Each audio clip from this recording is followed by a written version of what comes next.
Hi, Dave from Digital Foundry here, comparing Trine 3 on the PS4 with the PC version of the game.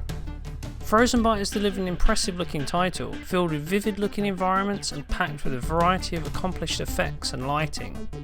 Combined with a true three-dimensional playfield, we're looking at a massive graphical leap over Trine 2. So here we have the PC game running maxed out in 1080p, with FXAA plus 4x super sampling for anti-aliasing.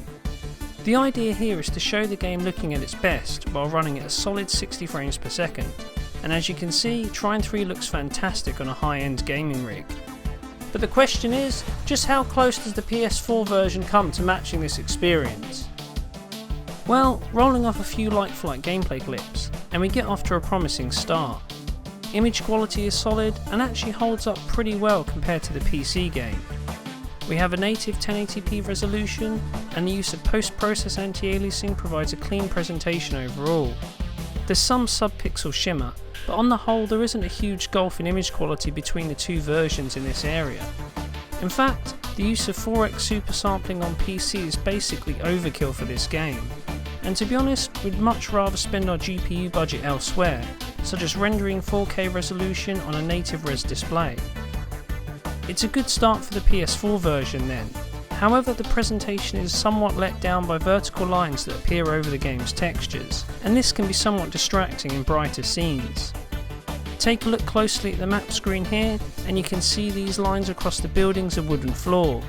Shadow edges are also affected too, and these artefacts frequently appear across the environment in various locations. Indeed, texture rendering also appears to have issues in several scenes. Here we see the armour on Pontius displaying pixelation artefacts on the PS4 that doesn't show up at all on the PC game. These anomalies are a blemish on an otherwise fine looking release, and hopefully Frozen Byte will resolve these issues in a future patch.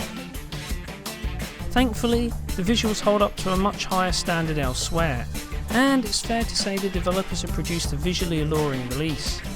Trine 3's vibrant artwork and accomplished use of effects work stand out on both versions of the game, with impressive use of lighting, reflections and depth of field, all of which really helps to grab our attention during gameplay.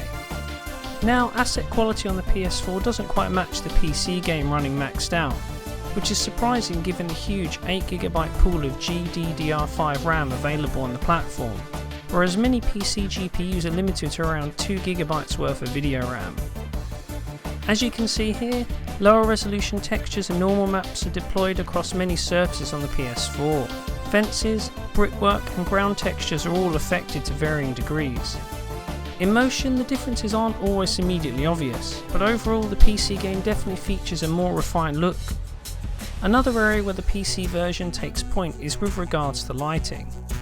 Now, volumetric effects on both platforms allow for light to scatter more convincingly across the air, producing denser light shafts and a convincing glow across the environment. This really adds a lot of atmosphere to the game, and on the PC these effects appear fuller, covering more of the scene.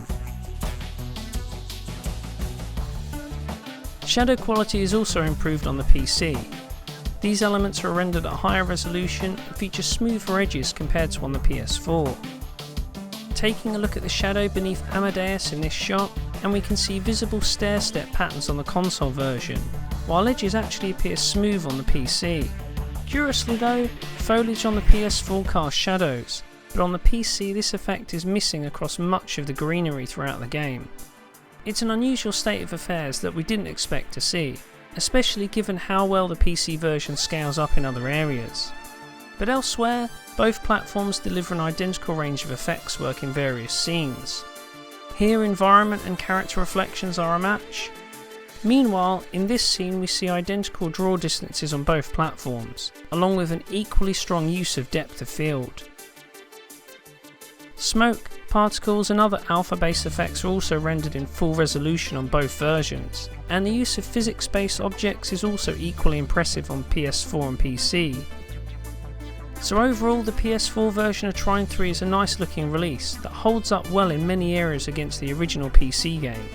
The use of lower resolution textures is surprising, but the core of the game's aesthetic is beautifully recreated on the platform, and performance is locked at a solid 60 FPS too, which is something you don't see in many games. It's not a perfect conversion though, and a vertical line artifact across the game's texture work is an issue that needs to be addressed. Hopefully it will be fixed soon, but right now, if you want the most visually refined experience, the PC version of Trine 3 is the way to go. But at the same time, the PS4 version is still a very good looking game overall. Anyway, that's it for now. Don't forget to give us a like if you enjoyed the video, and remember to subscribe. Thanks for watching, and I'll see you next time.